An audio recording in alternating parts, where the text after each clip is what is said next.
Magandang umaga po kapamilya. Ito po si Father J-Boy at tayo na po at magkape at pandasal. Kapit sa patalim ang dalawang kwentong ito sa Biblia.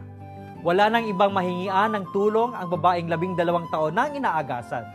Walang ibang matakbuhan ang pinuno dahil kamamatay pa lang ng kanyang anak.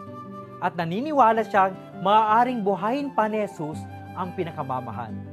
Pawang nakasadsad na sa lupa ang kanilang buhay. Sakit na wala ng gamot at katawang wala ng buhay. Si Jesus lamang ang tangi nilang pag-asa. Siya lamang ang nagbigay sa kanila ng panibagong buhay.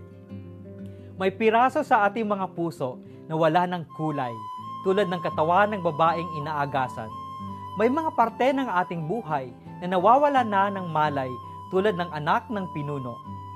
Kadalasan, binabaling natin sa iba't ibang bagay ang ating mga sarili. Akala natin magagamot ito ng iba't ibang aliw. Akala nating malulunod at mamamatay sa alak ang ating suliranin. Ngunit nananatili ang kahungkagan sa ating puso.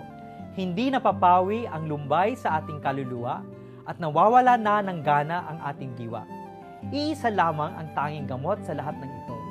Ang Diyos, si Jesus lamang ang makapagbibigay ng minimithing buhay. Pinapayagan ba nating hipuin ni Jesus ang ating mga puso?